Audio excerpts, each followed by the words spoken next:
Thank you, everyone. Thank you for your time. Good morning and good evening to those of you in Asia. So we wanted to have this quick panel discussion on what you should be doing between now and the end of the season. Now the interview trail will start. You probably, all of you, most of you should have submitted your applications now, and the interviews should start flowing in. And therefore, you need to know what exactly to prepare for, what kind of questions, what are the themes. So that's what we thought. We'll have a very quick overview for you guys, and we do have, our panel here. So let me just start with the discussions or the introduction. So hi, everybody. Good morning. My name is Ravali. I am a PGY1 resident in Roseland, Franklin. Thank you. Purvanshi, do you want to go? Sure. Hi, I'm Purvanshi. I'm one of the PGY1 psychiatry resident at Metro Health Medical Center, Cleveland. Thank you. Vijaya, are you on? Yes, I am. Hi, everybody. Good morning. This is Vijaya. I'm a PGY1 resident in internal medicine at Overlook Hospital in New Jersey. Thank you. Shailaja, if you've unmuted. Yes. So I'm Shailaja. I am a PGY1 in University of Nevada, Reno internal medicine program. Just started 2 months ago. All right. Rahul, you. Yeah, hi everyone. Rahul Panala. I'm a gastroenterologist here in Arizona, and look forward to interacting with many of you. And we hope that this will be a useful 30 minutes for you. And I appreciate all of you guys who've joined. I know how busy internship is, so we really appreciate it. Thank you. And very quickly, my name is Pavan Khera. You probably have seen me on the open group as well as some of you on the closed group. I teach at Carnegie Mellon and Arizona State University, and I am mostly focused on healthcare and analytics. So let's get started. Rahul, I'll give it to you for the next couple of charts before we open up for the panel. What we wanted to do was sort of give an overview of what to expect for the interviews, really how to start thinking about interviews, and to sort of dispel the misconception that, oh, you just show up and you talk and, it's just, you've done the scores, you've done the exams, you've put in the application and your job is now done. Sometimes we hear from students that, oh, interviews are just a formality, or the other end of the spectrum, interviews are a big deal, and, no idea how to match. Different programs interview differently. So, trying to get a handle on this is really important, and being prepared, just like for anything, being prepared goes a long, long way. So interviews are extremely critical. The way I tell folks is, everything that you've done so far, really, in terms of your exams, in terms of your medical school, in terms of, whatever you've done, really gets you a seat at the table. And what you do with that seat at the table in those 20 minutes really determines whether folks really want to take you into their program, because they're looking for multiple things, right? They're looking for fit to the program, how you are, how you interact with people, and and a gut feeling of how you will be and what you will be in the future. So it's very competitive, obviously. You all know it. As you can see, this chart really shows a match rate, and many of you may have seen this chart before. Really, the U.S. seniors tend to match nearly about 100%, but you look for the others, it's about 50%. So, yeah, and that's good and bad. It's good in the sense that 50% is very good shot, but it's also bad that only 50% match. So that means that you have to be in the right 50%. And it goes up and down for a year, so nobody knows what this year will be. But reassuringly, the trend has been going up. But you really, really have to work hard, be prepared for the interview, and then it'll become a much easier process. You want to go to the next slide? Yep. So look at this chart. It's a very, very busy chart, but it says the percentage of programs citing each factor and mean importance rating for each factor in ranking applicants. So this is how your interview performance, right? So look at the first bar on there. It's interactions with the faculty during interview and the visit. Look where scores come in. Scores come in number 5. So it goes back to my point. What happens is your score, whatever you've done, really gets you a seat at that table, and you really have to use that 20 minutes.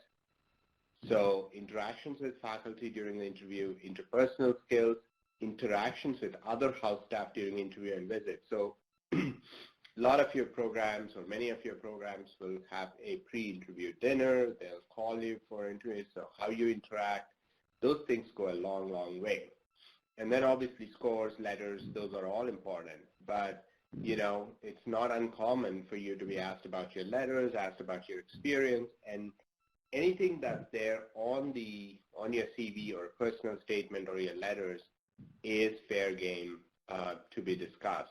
It could be a hobby, it could be a case, it could be anything. What people are trying to understand is, what is your depth of knowledge and how you apply it? So that is extremely important.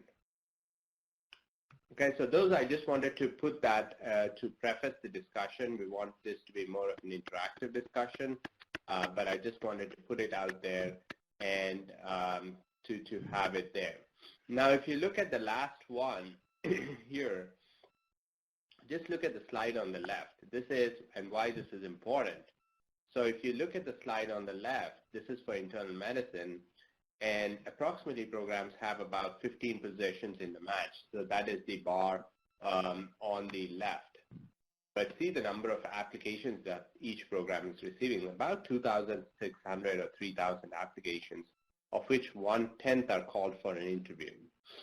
Of the 1/10, most people do interview, and only about 160 are ranked. But if you think about it, if they only have 15 spots, you do want to be in the top 20 or 30 in the rank to be able to match. So it's about 1/5 of the people who interview really have a shot at matching. If you look at the chart on your right, you can see that only about 30% of the applications get a full in-depth review.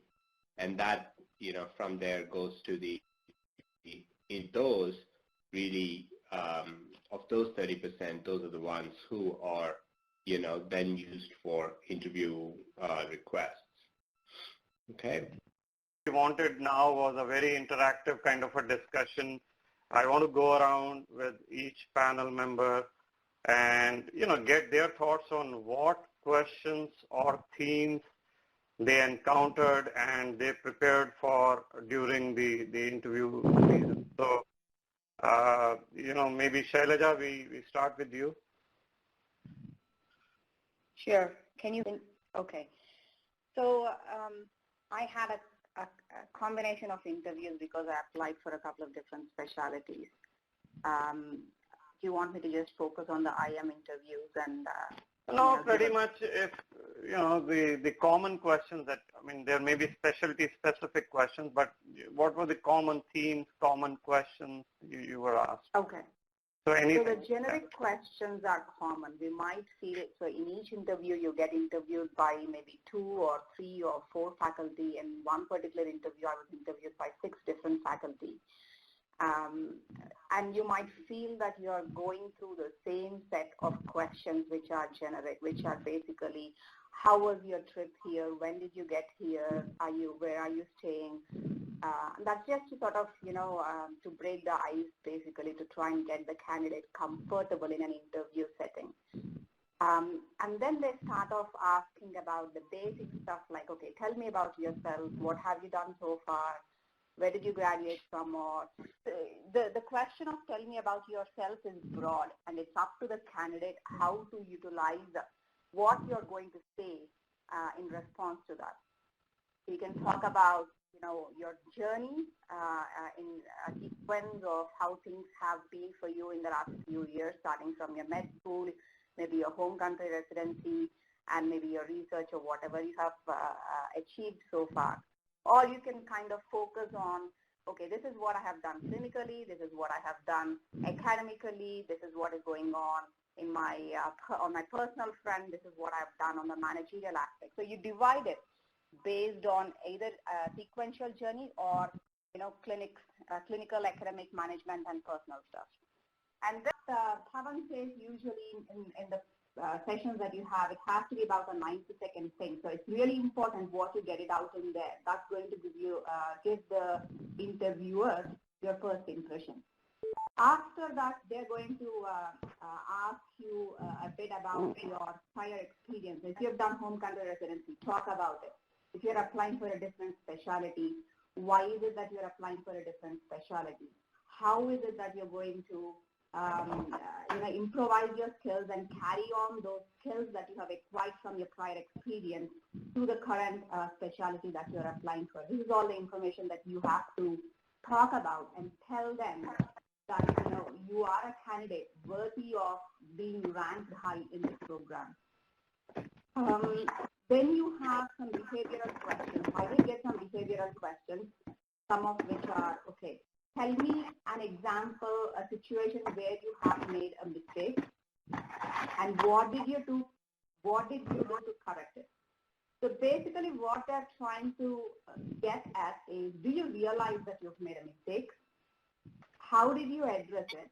Have you just shied away from it? Or did you actually own the responsibility and try and rectify the problem? What is it that you have learned from that experience? And what measures are you going to take to stop this from happening again? These are the things they are going to look at, but they're not just going to openly ask you, what did you learn? Or how is it that you're going to prevent this from happening again? They're not going to break those questions. So you have to frame your answers addressing these issues.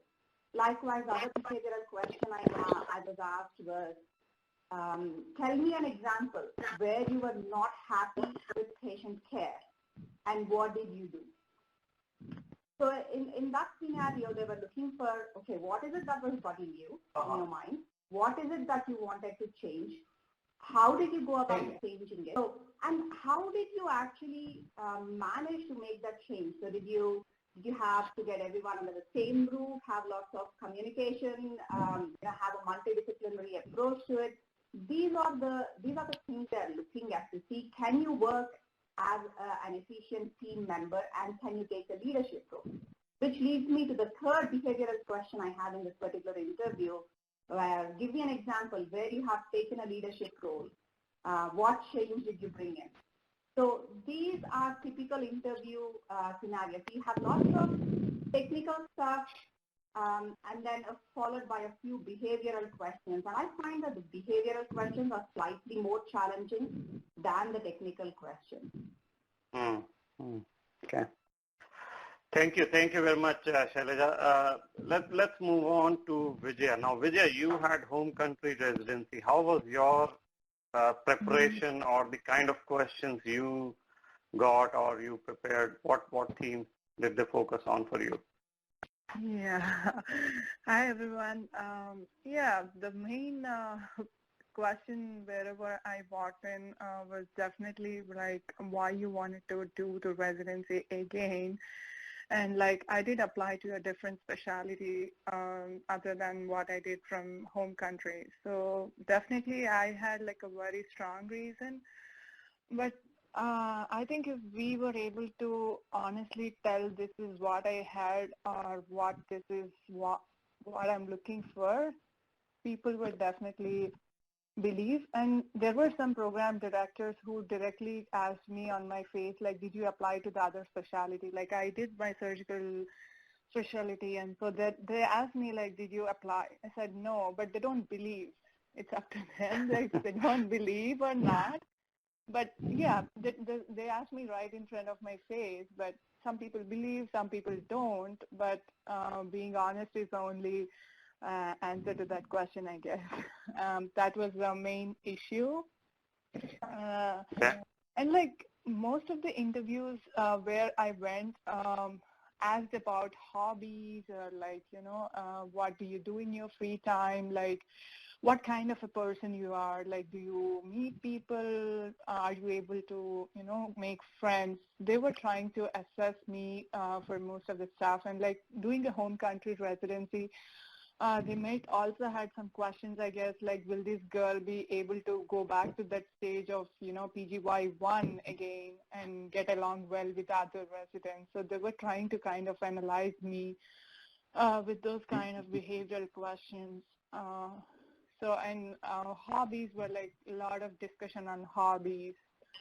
I didn't have much though, but I think at least 80% of my interviews definitely asked me about my hobbies, and at least 5 or 6 minutes there was a conversation about a hobby. So if you had anything written in the CV about hobbies or something unique to your profile, make sure that you speak up, really good about that, so that could be like a good conversation. I remember Dr. Panala telling about in one of our preparations. I actually had it like 80% of my interviews.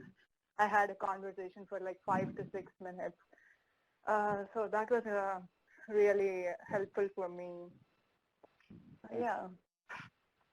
Thank you, Vijaya. Let's move on to Purvanshi. Now, Purvanshi, you are the only one on this panel today who's not IM. So, but tell us your experiences, how you prepared, what type of questions you got, what themes in psych. Sure. Hi, everyone. So as I introduced myself, I'm a psychiatry resident, and I was trying to apply into other specialties as well. So my CV was kind of into psychiatry, but was into other specialties, was showing up as well. So pretty much they need you to be very confident when you're talking. If you're very sure, if you're really sure you want to do a branch, make sure you convince them. Even if your CV does not really reflect that, honestly, that was my case. The only thing is when you go in and you talk to them, if you make very strong eye contact with them in a nicer way, and if you're very confident of what you're talking, irrespective of what you have on your CV. There's some things that I did a lot of medicine rotations in the U.S. in terms of my electives, and it was one of the interview I remember, she was so fixated that everything is medicine. How do you think we can take you in psychiatry? I don't think you're going to be a psychiatrist. You're going to switch yourself in second year. And it was very hard, and she was actually one of the hardest attendings I was interviewing with. And I somehow managed to do that. That's because I felt I was confident. She wanted to hear my qualities in terms of how would I make myself a good psychiatrist, and probably what she expected me to, like she was looking really for the calmness on my face and if I really wanted to do it, or was it just because I wanted residency in the U.S. In terms of when you're interviewing for psychiatry, I would say they're really going to ask you what is the most important quality a psychiatrist must have. And they're really looking for 1 or 2 qualities which psychiatrists must have. So that is one of the questions which I thought one must be prepared for. And also, I think when psychiatry attendings are interviewing you, they're really, when they ask you to describe yourself, they're not really asking for more of your experience. They're not really asking where you come from and all. You could tell them in short, but they're really trying to know what qualities are there in you that you can be a psychiatrist in future. And other than that, weaknesses and strengths, and when you talk about your weaknesses, you really need to make sure that you're telling them that you do have a weakness, but what are you really doing to work on that weakness? If you just say a random weakness for yourself, and then if you do not know how you're going to deal with it in future or how you have been dealing with it, probably that is not going to look good when you talk about it in the interview. That was my experience when I went in, and always make sure that you walk confident when you move into their room. They have a smiling face, which is so important, I think. If you sound like you're nervous at the day of the interview, it really kind of makes them feel not sure of what you want to do in your life. That was my experience from my interview. Okay, thank you. Let's move on. I'm sorry. Just one addition, Pawan. I remember you telling about what you speak in the interviews, and people remember even after 4 months after you do the interview, people remember you so much that what you speak in interview is like, it is so important. So just make sure that you make a mark, and that's what you keep telling. Yeah. Yeah, I think one thing I will say, I think what you guys are describing is so true. And like I said, all of these folks, the program directors, they have seen a lot of people, a lot of people have come through. And so they have a very, very good pulse. And within the first 2 to 5 minutes, they've really assessed you. Yeah. Everything after the first 5 minutes, they're trying to confirm their impressions. So that first impression and people remember. So I think your experiences sort of confirm that. So, I think that's very useful advice. Yeah. And whatever we have written in the personal statement or CV, make sure that we write a lot of experiences or like CV and personal statement, but they read in detail, and that's it. I don't know other people's experiences, but at least for me, every single word I have written in my personal statement and CV, I was question. Like, I never got any questions based on like, what is your strength, what is your weakness, or those kind of questions. I'd never had those questions. Whatever I've written in my personal statement or CV, like, I really wanted to do some specialty after. Like, there was a discussion of your past experience. So that's my best advice is like, make sure that you know every single detail and you could speak up your CV very confidently. That will help a lot. Yep. Thank you. Thank you. Yeah, I do want to move on. Okay. Sure. Yeah, go ahead. Sorry, no, go ahead, Pawan. No, I was going to introduce I know Dr. Sridevi Rajiv just joined, so I was going to introduce her. But why don't you finish Purvanshi and then we'll go to her. Yeah, I was just saying that whatever you have on your CV, for sure you need to know everything. You need to support yourself very well with that. You need to justify everything. The only thing is sound confident in whatever you tell them, and it should be on the CV. Don't mess up things that you were thinking, making yourself. It's not on the CV, then probably they're going to question you on that. So make sure you support, you're confident, you know your CV in and out well when you go in and talk to them. That was it. Yep. So, Sridevi, are you on? I'm on, Kwan. Can you hear me?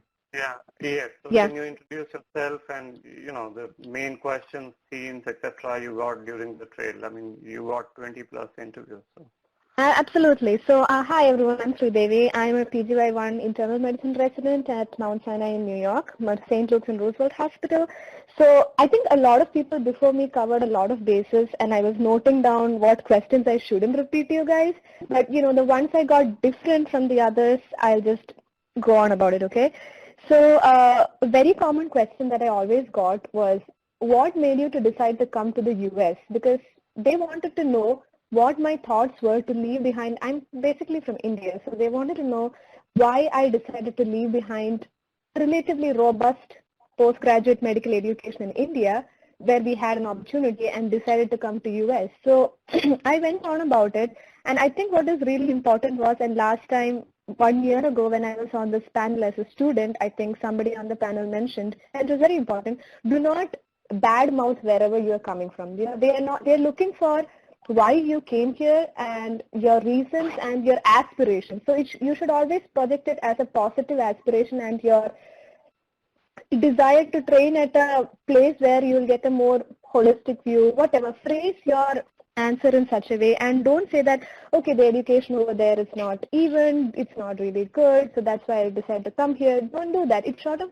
projects you in a very pessimistic light to the interviewer. So that is one question. The second question I always used to get was, can you describe your experience at your research place? Now, they didn't want to know anything about my CV because they already knew everything. Most interviews, they go through your CV pretty well. So they harped on about research experience I had in a particular university and what was your role. So again, last time, coming through Sarthi, and they told me like how to present yourself. So what they need to know is your role in that research. You need to tell them what was your role, what was expected out of you, how you carried it out, and what was the end result. And all of this, if you can communicate in a matter of a minute or under 2 minutes, you're good to go. There was a couple of interviews where they kind of questioned me, like my research experience I got was in emergency medicine and neurology in that particular university. But they told me, see, you're applying for internal medicine and you have written that your aspirations to go further is in probably hematology or oncology, but you did research in a completely different specialty, and that's a discordance. Why is that?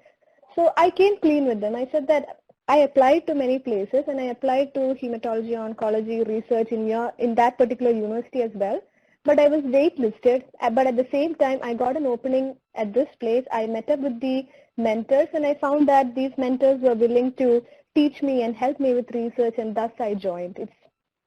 I used the opportunity that came my way and I made the most of it. That's all they wanted to hear. If you just explain yourself, like how you came into any circumstance that kind of seems discordant on your CV, be honest about it, because not everyone gets a straight life path, right? Just be honest and explain about it. And again, LOR content. A couple of interviewers kind of asked me, so such and such person have written about you in this letter of recommendation. I know this person, and that was really good. And how did you manage to impress him? What did you do? What was your role?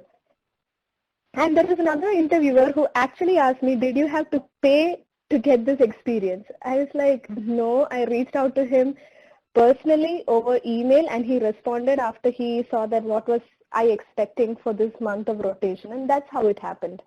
So for everything, you have to keep I would say a calm, cool head, be completely non-confrontational and answer things in a very professional manner.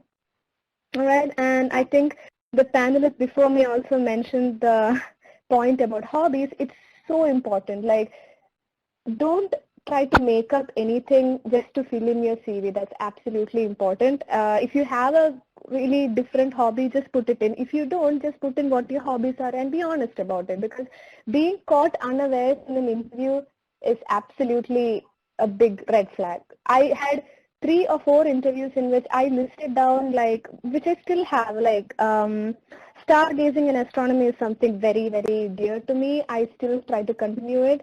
So there was this one interviewer from the Midwest who actually caught on about it. So he's like, hey, guess what? We both share the same hobbies. I was like, okay, which one do you mean? He's like, hey, I love stargazing too. And then he asked me, which places do you go to? So I said, these are the places I go to. And he asked me, what about the KP index at that place? He was testing me if I really knew my thing and I was not probably, playing around with him. So I said, so I gone to places where the KP index is this and that, and, and then he smiled. So I kind of got to know that he was just verifying whether I knew what the index was and I knew what I was talking about. And he was really testing me. And then once he knew that, okay, it's legitimate, he and I kind of broke the ice and we started talking completely about it, and he was like selling the program. You know what, Midwest is all not that bad, you can see the aurora over here, and we had a really amazing discussion. So that is also there. And the final point I've noted down is fellowships. If you do have an interest in fellowship, that's all right, because it's very hard for us to figure out whether we need to go into this particular subspecialty and devote 30-40 years of our life into it or not. A lot of interviewers finally close by asking this particular question. Where do you see yourself in the next 5 to 10 years and why?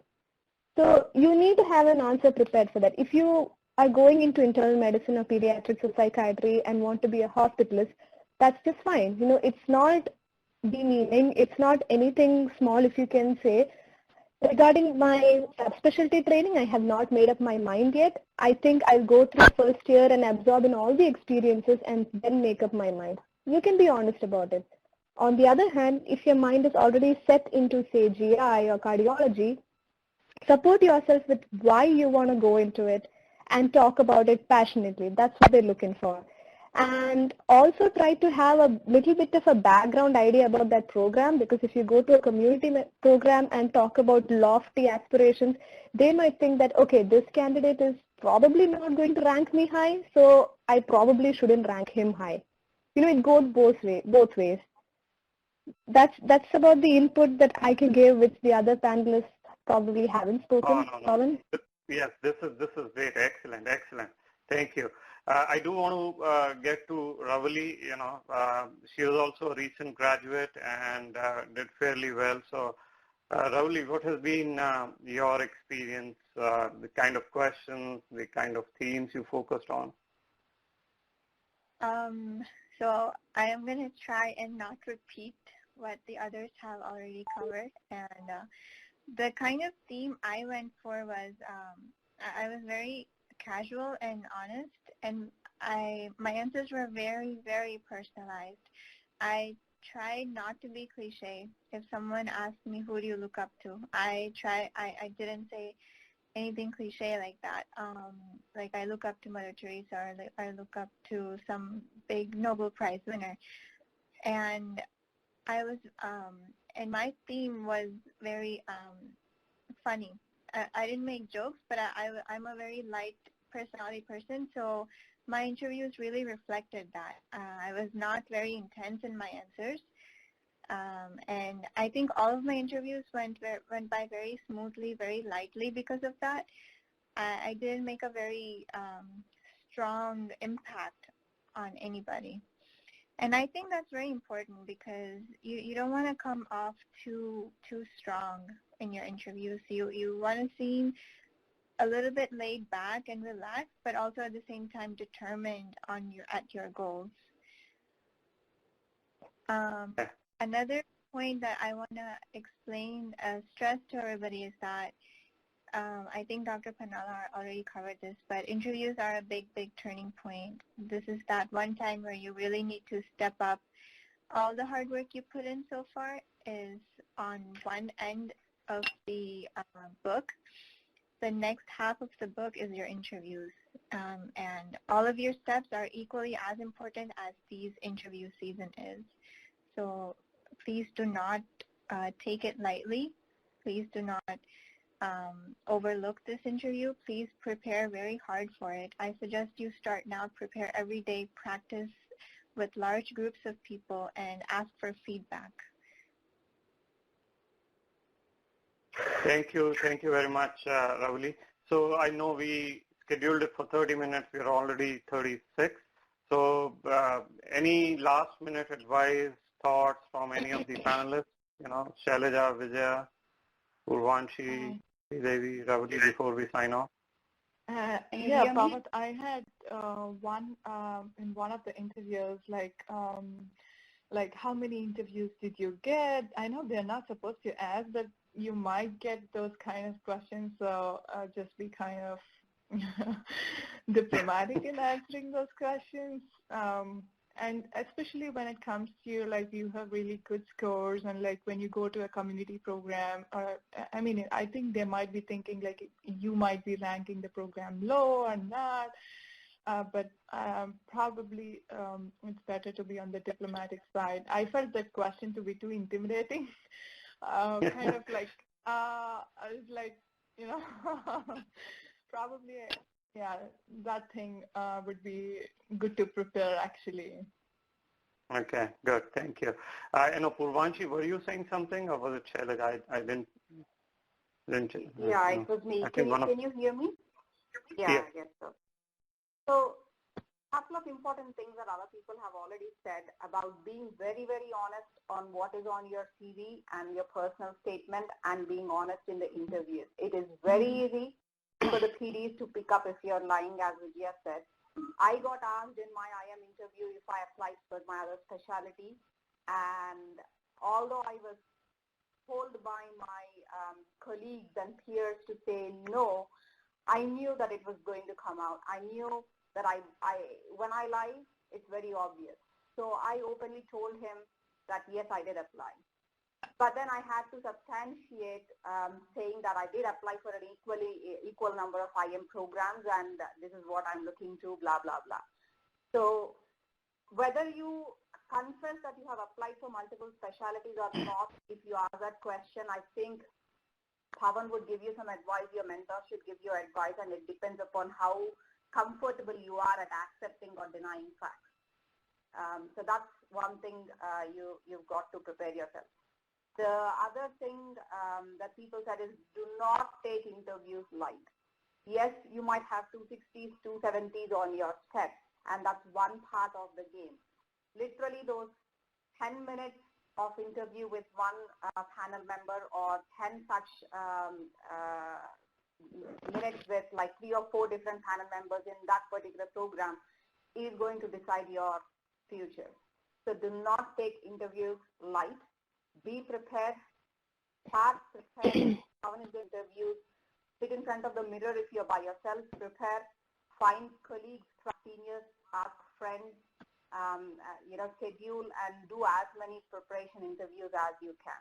That's the only thing that you have to take home from this discussion today.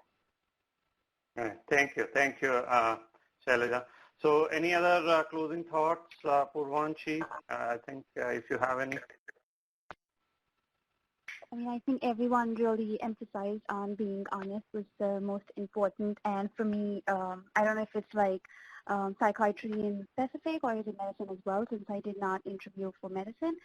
But I think being confident and being sure of what you're really talking about is extremely important. And especially the panel of people who are interviewing you in terms of psychiatry, they're really reading everything you talk about. Like everything you talk, they kind of analyze it and they throw back questions on you and they want you to answer that. So I would just say be honest, be confident in whatever you do.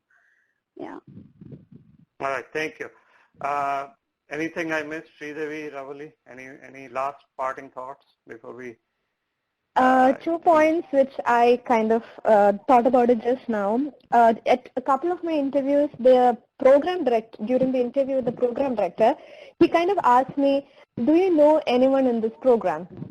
So, and if you are faced with such a question, my advice would be like, please be honest about it. So in 2 of the programs, I didn't have anyone, but in one program, I did have a senior who was a PGY2, and he did put in a word for me. But I think that was a question out of the blue the program director had for me. And I told him, yes, I do have my medical school senior, such and such a person. He's a PGY2 here. So he seemed genuinely taken aback. And he's like, why didn't you bring this up before? I could have asked him about you. And he said, that's fine. I can still ask him about you, whatever. So, and I think my take-home point from that is don't bring it up unless you're asked. But if you are asked, be honest about whether you know somebody, because this program director may already have been approached by this person about you, right? So it doesn't make sense to not acknowledge them, fearing that, whatever thoughts that you have. The second, which I saw right now in the chat that a couple of people were asking, is about scores and how to behave in general during the interview day.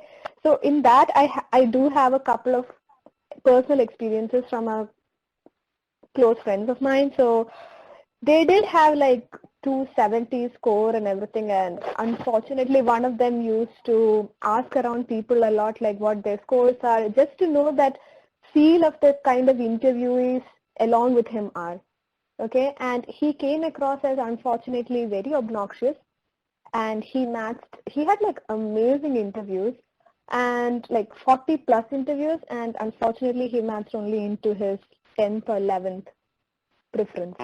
Because he came across as very aggressive, extremely competitive, always poking around about scores and match rates and everything. And he came across as somebody that people generally don't want to work with, Yeah. Like, I totally understand what that means, because although I keep hearing about it, see, once you're a night float, once you're on a floor team working 12, 14 hours with a person, you really want them to, you want to gel with this person, and you want sensible, non-boasting, fun people who are efficient to be with you as your co-interns and co-residents. So if you go on harping about, I have like 4 papers in peer-reviewed journals and I have 270s, what are yours? And even if you do ask the program director, how is the research output of this institution, is it good, do you publish, like that is okay, but if you go beyond, like, do you publish in this journal, that journal, if you come across as too aggressive, that's going to be a huge setback for you. So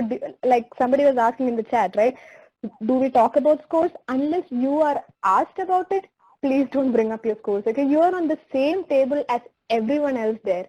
They called you because they thought you were good. Okay, just go with that and present your personality to them. Sell your personality. That's all that matters. Please don't sell your scores. Thank you, Yeah. Sridevi. Very good, very good. Yeah, and even advice. Pavan, the same thing applies, like even the home country residency. I know some of the applicants might have also the home country residency like me. I felt like probably only the faculty or whoever might be interviewing have the need to know, or they already know from your application that you already have a home country residency or like a much more clinical experience or whatever. Your co-applicant does not need to know what you have done. Just that is very important. Make sure that you don't talk more stuff about your home country residency. And I think that's what I was told by my friends, and it really worked for me.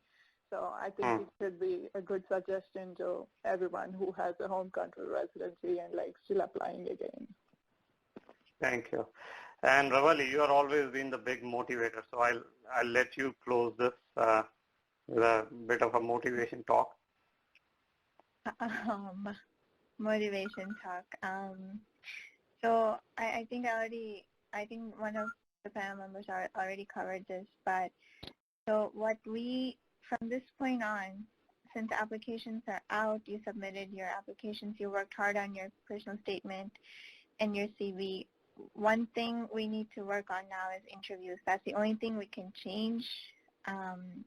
So the focus should be on interview skills improvement rather than talking about scores and your clinical experiences. And when you do go to interviews, I encounter some people who have a very unique sense of humor.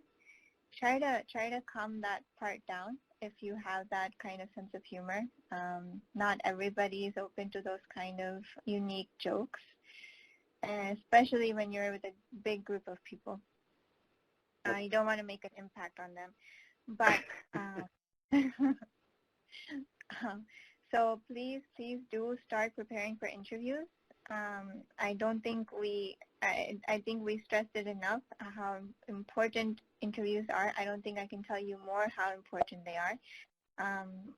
And good luck to everybody. I hope you get lots of good interviews. Thank you very much, Ravali. Thank you, panel, Shailaja, Vijaya, Purvanshi, Sridevi. This was very helpful. Hopefully everyone got a lot of good advice and just the next steps as they prepare to get into the interview trail. So I want to thank all of you. You're all very busy. You took time out of your schedule, so much appreciated. You're welcome, Pavan. Thank you very much.